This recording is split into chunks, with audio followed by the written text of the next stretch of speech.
morning, good afternoon, and a very good evening to you all, the good and wonderful people of the tube. Hope today, hope you're feeling grand and all is well in your world. Hello there, everybody. Today's video tube, I'd like to talk about my love for music and computer games and what it's taught me, and specifically the music from the game Silent Hill 2. Now, Silent Hill 2 is probably, well, it isn't probably, but it is one of my favourite games of all time. I was about to say it's my favourite game of all time. It's one of them. There's quite a lot of my favourite games. But Silent Hill 2 is possibly the most incredible game, well, I want to say almost ever. Just in the fact of storyline, depth of story, character development, all that kind of thing. There's so much going on in this game, like psychologically, mentally, all that kind of thing. It's crazy, absolutely crazy. I'm still learning stuff about this now, and I got this when it first came out. When was it? 2001. Yeah, 2001. I got this in 2001. This is a year before I started playing guitar. My grandma bought me this for Christmas. And I got like the special edition version, the special 2-disc set, and so thank you very much, Grandma, for this. And it literally was kind of like, it really kind of changed my kind of mind and life a little bit. It was a bit of a, I wasn't in a very good place when I got this game, and I was 15 years old. I was yet to find a guitar. I was plinking about a bit on my sister's nylon string, but not properly playing. And again, I'd just come out of school, so I was in a very, very bad place mentally, and not in a particularly very good place physically, to be honest with you. But probably better physically than I was mentally. But I didn't really know what I was doing, or where I was, or what was going on. And I found a lot of solace when I was at school, and I was being bullied, and all this kind of all other good fun stuff. I found a lot of solace in computer games. They were my guitar before the guitar. Computer games were, games like Silent Hill, before this one, Metal Gear Solid, Rainbow Six, stuff like that. PlayStation 1 games. They were my escape from me. Escape from being me, Dave, the bully. The bullied, should I say, not the bully, the bullied.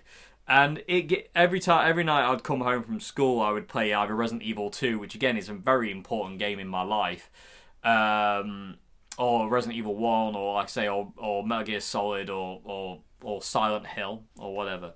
But it wasn't really until this game came along that I really started to kind of get affected by the music in games. I had been affected by music in games like Metal Gear Solid. It's really, it's got some amazing. It's got the score in Metal Gear Solid is absolutely stunning, but they weren't getting me on a heavy emotional level. They were getting me on an emotional level, but not as much as when this thing rolled around. And the music in Silent Hill 2 really affected me in a way that I'd never really been affected in a computer game before. Or really since, if I'm being perfectly honest with you, people, Silent Hill 2 really stands out above the rest, if you will, when it comes down to music. There were points in Metal Gear Solid. There's some really kind of sad and extraordinarily beautiful pieces of music in Metal Gear Solid. But something about Silent Hill 2, the music in this game, really affected me. And I do believe it has gone on to influence my own playing and my own style, because like I say, a year after I got this game, well, not even a year after I got this game, I got this in Christmas 2001 it would have been. Well, would it have been 99? I don't know. Well, it says on the back of this it's 99, so it's, 2001, so it's got to be Christmas 2001 I got this game. If I'm wrong, PeterTube, I do apologise. I'm a bit hazy. That part of my life is hazy on the dates. It remembers all the bad things. It doesn't remember much good stuff because it doesn't want to. Yay brains. Anyway, I got this Christmas 2001. So let's say for the sake of argument. And like I say, it was another 5 months until I got my guitar for the first time. My first Washburn in May on my birthday. So, and I was just really massively affected by the music in this, especially one song, and it's called Promise. and I'd love to play it for you. I kind of did a pseudo version of it in the intro jam, PeopleTube. That's kind of what it is, and it conjures up a lot. It conjured up a lot of emotion I didn't know I had stored when I first heard it, and to this day, that chord progression is really powerful to me. You know, it really is. It hits me really hard, and it's very simple. It's just 4 chords. You've got A minor, F major, C major, and G major. And it's a chord progression that's used a lot in film scores. Armageddon, the Bruce Willis film. It's been used. It's in that progression, and it's really, really cool. In Armageddon, what it does this A minor chord with like this high E, open, F major, C major. Sorry. So it's this A. First time around, it's A minor, F major without the high F, and then it's C, and then G, and then the second time around it goes A minor, and then it puts in the high F, C, and G. So that goes like that.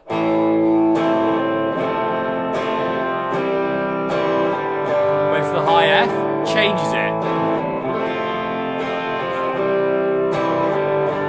It just brings it up, but it adds such a sadness to it, which is crazy, Rick. It's quite a happy note, but it's so strong and powerful. And I really do believe that, like, from Silent Hill 2, it's where my love of film music comes from as well, and really orchestral and theatrical music. And it's where my love of wanting to affect people with music comes from. You know, I want to be able to express emotions through music. I don't want people to watch me and just kind of go, hey, it's really good technique. I want people to be moved by my playing, and that's what I struggle to do on a daily basis. That's what I want to do. I got very sick and fed up of technique a long time ago. Like, you know, just being a technical player. You know, it's all well and good, and I still enjoy, you know, on the odd occasion going, you know, that kind of thing is fun. But I would much rather do stuff like the music in Silent Hill, like where the composer of Silent Hill 2 is called Akira Yamaoka, and I'm probably pronouncing that wrong, so I do apologise in advance to him. But he is, to me, a genius. And again, some of the music and the sound effects and the soundscapes in Silent Hill 2 are just incredible. They're just stunning in every way. Even like the horrible ones, and I'll talk a bit more about it later on. But I just, when he's doing kind of melodies like,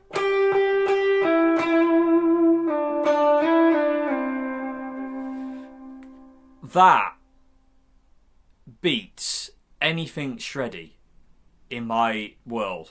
I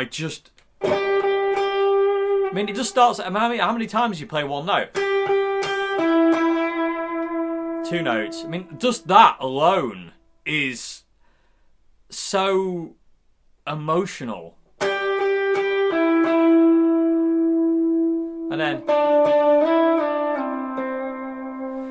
And that's a melody from the song Promise from Silent Hill 2. Again, I definitely, if you haven't heard it, PeopleTube, go and look it up. Just put in Akira Yamaoka Promise or Silent Hill 2 Promise, and it'll come up. And it really, really affected me. That song especially really affected me. And it was one of the first kind of like game kind of songs, if you will, that I figured out and I learned. And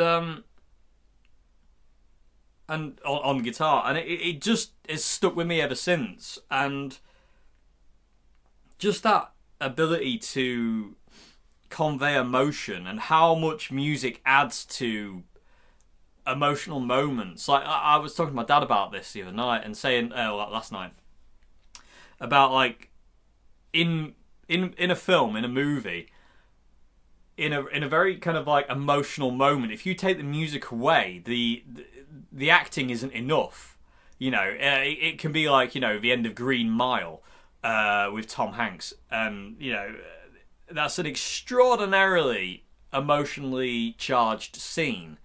But without the music, it isn't as powerful. Yes, it's powerful, it is, but it's not. The music makes it more so. And you know, Rick Beato spoke about this in his videos all the time and stuff like that. But it's so important how music gets emotion across, and this is what I strive to do now as a guitarist and as a musician, is to really try and get emotion across through my playing. And I don't feel like I'm anywhere near. In all fairness, people, I probably never will, because I'm very, very extraordinarily harsh on myself, and I never give myself any leeway. I'm always very kind of like, not good enough, Dave, do it again. And in a way, I like that. It can be destructive, but in a way, I quite like it, because I like the push it gives me to go, right, next time it's got to be all or nothing.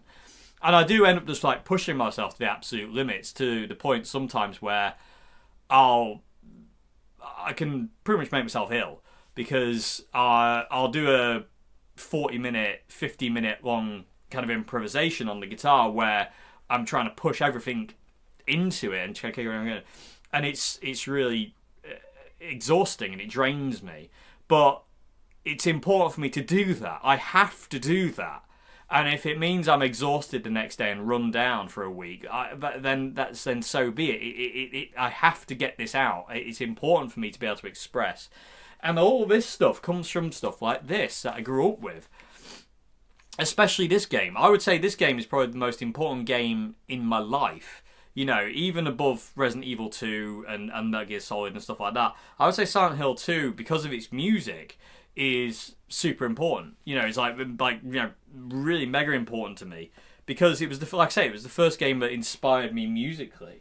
There's a song in the, I forget what it's called. I do apologise, people, to you, but in the game, you are a guy called James Sunderland, and I don't want to go too much into it. It's very, very dark, and you know, there's better channels out there that explain the story of Silent Hill 2 better than I ever could. But you are this character, James Sunderland, who goes to Silent Hill because your wife has sent you a letter saying that she's there waiting for you. The only problem with that is your wife's been dead for years, so it doesn't make any sense why. But obviously James goes because he needs to know. He needs to know if his wife is there. And the whole thing is, I mean, that's just tinged. I mean, and just that premise is heartbreaking enough. And then to find out more about James, he's a character you can't not love, but all at the same time you hate him. And this is a computer game, and I get really annoyed with people when they all say, like, you know, you shouldn't play computer games, they don't teach you anything. I have learned so much from computer games, history-wise, about emotion, about music and melody, and you know, how all sorts of stuff. They've been so important to me, and what they've taught me is just incredible. You know, and they were an escape for me. They were my release from the world when I needed it. And Silent Hill 2 is just an absolute masterpiece in psychology and emotion and human behaviour in general. And there's overlapping stories. You meet a guy called Eddie who's got his own story. You meet a woman called Angela who's got her own story. You meet a woman called Maria who's got her own story as well. And there's also the protagonists, like Mr. Pyramid Head here, who is probably one of the scariest characters of all time. And he basically, what Pyramid Head is James's punishment. That he is a physically embodied thing of punishment. I can't think of the exact words I'm looking for there. I love dyslexia. It's great. It's really difficult sometimes. But the emotion that you go through in that game is so perfectly punctuated by the music. It's just incredible. There's some amazing piano music.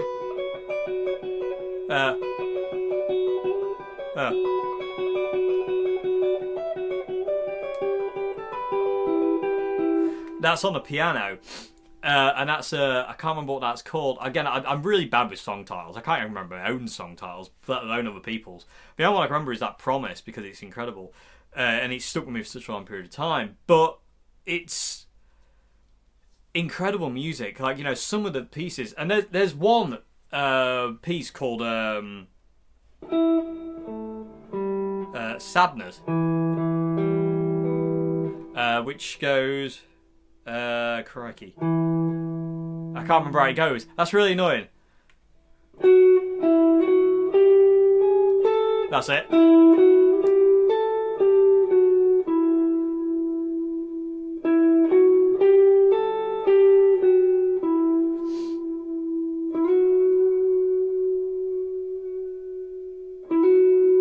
It's on a piano. 4 notes. And that conveys such... I mean, the song itself, I'm pretty sure it's called Sadness. I do apologise if it's not. But I'm pretty sure it's called Sadness. And yeah, it is.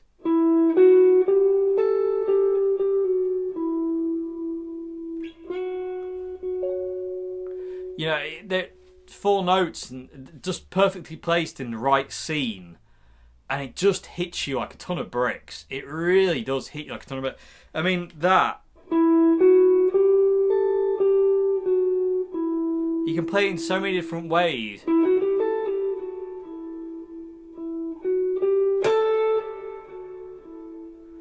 And it still carries weight. It's so heavy. It's so heavy. And that's what Silent Hill 2 does so well. And Akira Yamaoka is just like a genius at it. He did the music for all the games, as far as I know. There have been some that he hasn't done, and they have suffered for that because he knows the games. He knows how to create the atmosphere. And some of the soundtracks are downright disturbing and uncomfortable. There's some noises in Silent Hill 1, 2, 3, and 4 which basically keep me up at night. But some of the sound, some of the noises is horrific and it's terrifying. You know, the mechanical noises and stuff like that. There is one song. Basically, towards the end of Silent Hill 2, you have to you're atoning for your sins, which again I'm not going to talk about because I really do. There's a guy called Max Durat on YouTube who does amazing videos on Silent Hill 2 and really explains the ins and outs, and you should look him up if you're interested in this thing a bit more and want to go a bit deeper. Look him up because he really is like a genius when it comes down to this kind of thing, and he explains it in such a perfect way that I'm not even going to try and attempt.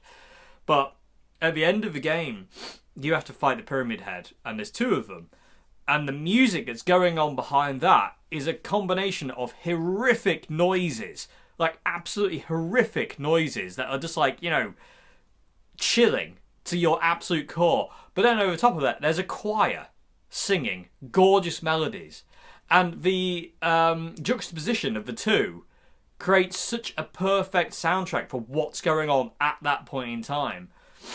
And it's just that ability to convey emotion that I love. And I would love to be able, and I want to be able to do that. I would just absolutely kill to be able to do that. And I've spoken about this a million times to people on YouTube. If you knew, I've got lots of videos. If you go back and look, but I spoke about it all the time. It's like my main goal with the guitar now and music is convey emotion. It's not to convey how good I am. Look at how technically brilliant I am.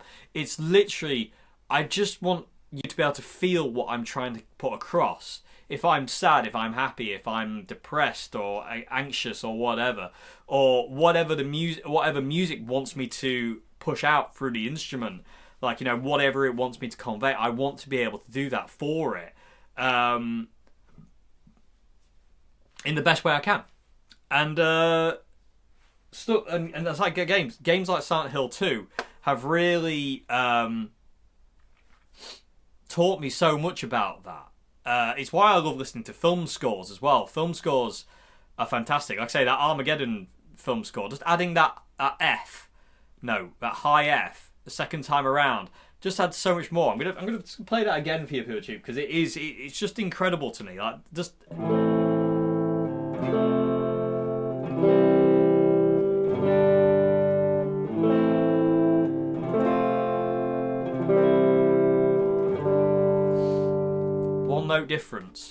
One note difference, and it just changes the emotion of it, and it just makes it so heartfelt and just so powerful. And it's stuff like that really gets me. And another one of my favourite film scores is Last of the Mohicans. And it really means a lot to me that film does, because again, I grew up with that film. Me and my dad and my brother we would always watch it as as whatnot. But and simply it's so, the chord progression, it's three chords predominantly. I do believe it's in E minor. A lot of film scores are in E minor, E minor, D major, G major, back to D major, and it kind of does this kind of like.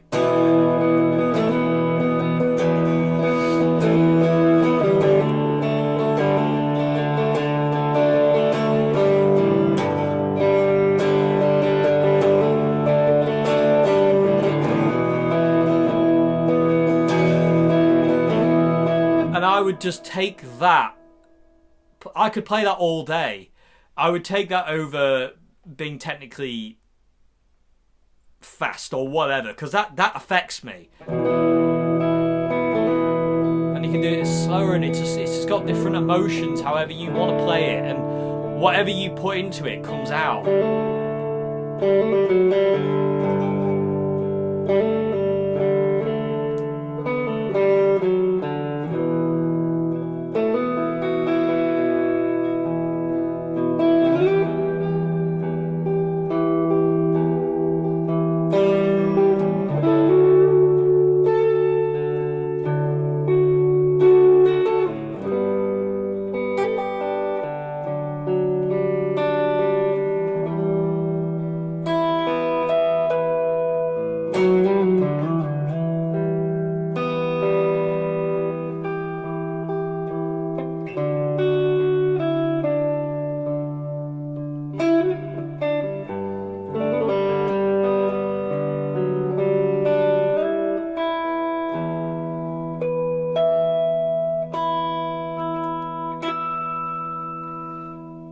Three chords.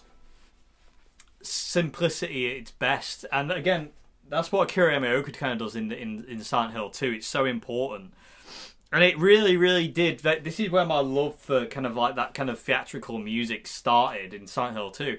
It was there before I even knew it. Like I say, I mean, 2001, I was yet to start really playing guitar and really understand any of this for years, but it really hit home when I started playing that game, and the music really started affecting me. Terminator really affected me as well. How that music gets me now, especially Terminator 2. That thing. And I love that kind of music. I love music when it really goes inside me and pulls emotions out, and just it can reduce you to tears or make you feel better, or make give you perspective on something that you've lost. When you lose it and stuff like that. And that's what I want to be able to do with my music and my guitar playing is kind of like somehow help.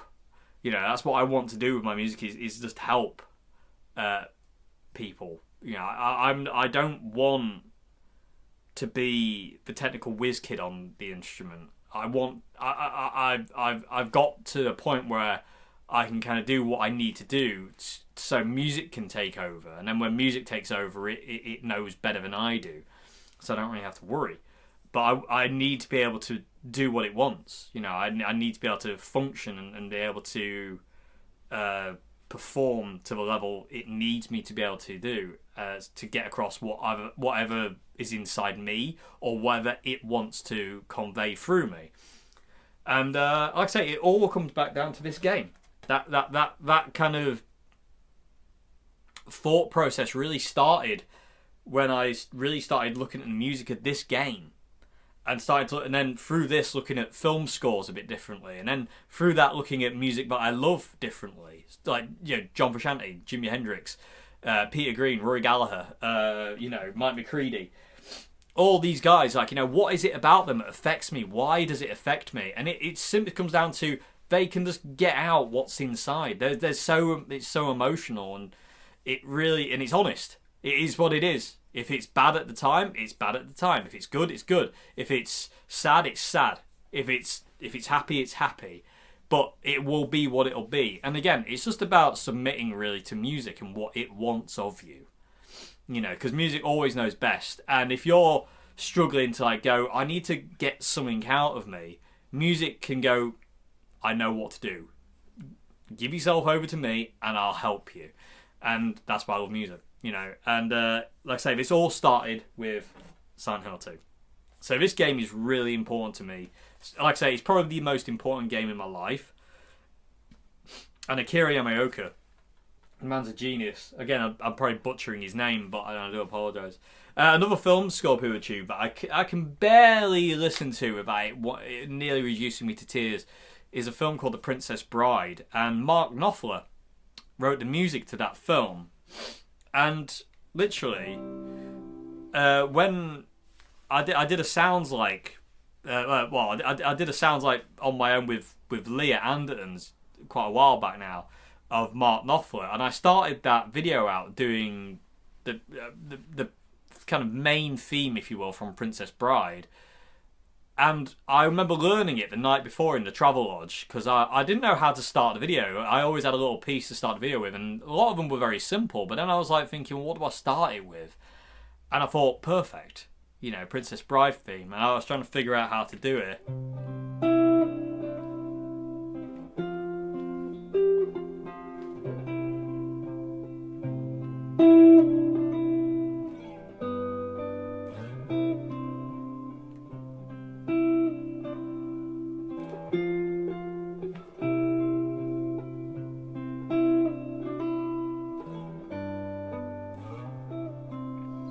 And I figured it out, just that. That's all it is, 3 chords. C major, F major, back to C major, and then to G major. And then it goes up an octave. Well, not an octave, quite a way. And then it goes to F major. And it's just gorgeous. And I was nearly in tears just figuring it out. I was like, this is so heavy. Like, for me, because it took me straight back to being ridiculously young, maybe like, you know, 3-4 years old, and watches Princess Bride sat next to my dad and my brother, and it chokes me up now.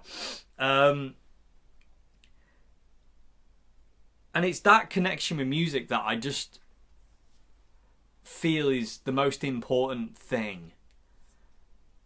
And I lost it. I mean, I definitely had that when I was younger, because I really wanted to be Joe Strummer, and I wanted to be, you know, a guitarist and this and that. And I remember dancing around the front room with a tennis racket. Sorry, that's got me all choked up.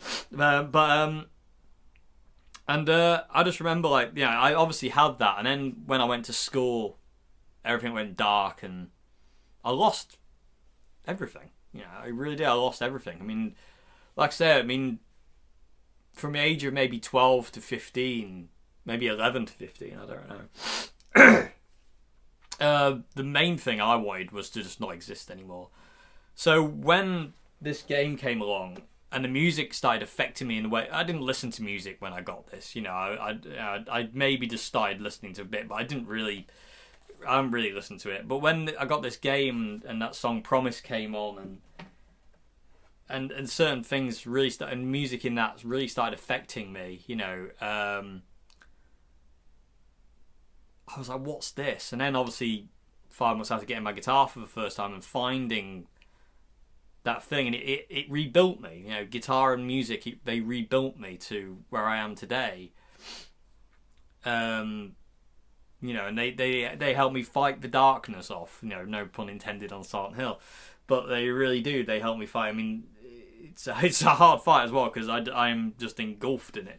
But it's so important, and it just gave me that ability to start to understand how important music is, and especially, you know, to me and the world. And then after I'd kind of like been through my I want to be Yngwie Malmsteen phase, and kind of came down to the more thing of I just want to be able to play something that conveys the emotion I feel at this point in time, it really started to click into place, if that makes any sense. I don't know if that makes any sense, but you know what I mean. And like I say, I have this game to thank for that. I really do. It's so important, and the music in this game is absolutely stunning. The main theme of Silent Hill 2 is 3 chords. It's like a C, like a sus, D,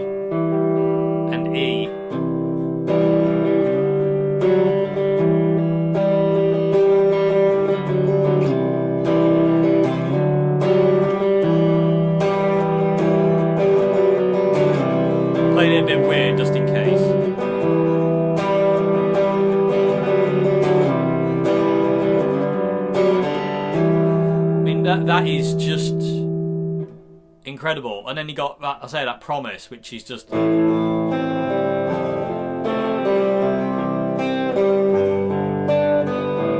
I'm playing it differently just because. But seriously, Pikachu, I highly recommend you go and listen to some of the music from Silent Hill 2. Some of it will be like, you'll be like, what the hell is that? But then some of it will really get to you. Like, say, there's that song Sadness. There's that one.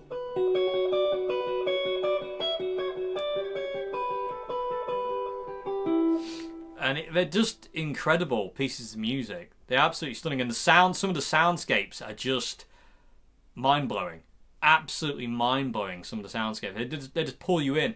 And they just give the right atmosphere. It's just perfect. Absolutely perfect music for whatever's going on at that time. The music is perfect.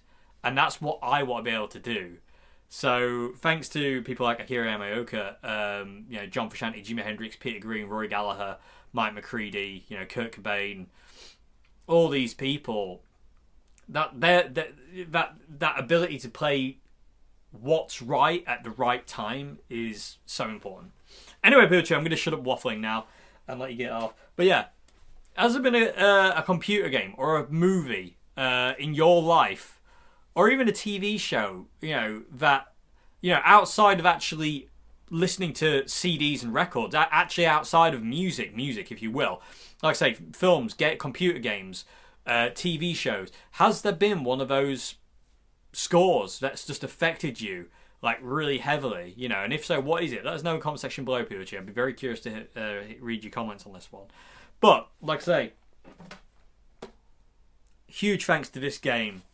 And like you can say, you can see I've played this thing a lot. It's the cardboard box one, and it's really worn down. And I look after my games, and I try to kind of keep them in good order, but they get used, And like I say, this is just really important to me, and it's important as well because my grandma bought me this. And as much as it breaks my heart, it's like, to say this will be one of the last things she bought me. And that's never actually occurred to me until now, actually. That has never actually occurred to me until now, that this could very well have been the last thing my grandma actually bought me. And what a gift it is. This isn't just a computer game. I hate when people say, you can't learn anything from computer games. Give over, you can. And they're important. And you can't just kind of like shut something down just because, you don't get anything from it, you know what I mean? It's it's obviously not for you, but that's fine. It's for other people. We can't have everything. But like I say, it's just important. Just important. Anyway, Pikachu, I'm going to get off before I become even more emotionally unstable today. But yeah, anyway, hope you enjoyed this video, Pikachu, and I'll see you again for another one. Have a great morning, afternoon, good evening, and goodbye now. Thank you very much indeed for watching. I hope this kind of made some kind of sense. It's something that Queenie actually did a video about computer games a while back, and it she kind of inspired me to want to do this video. So cheers, Queens. I kind of stole your idea, but hopefully she'll forgive me. But yeah, I'll see you again, Pikachu. Thank you very much indeed for watching. Goodbye now.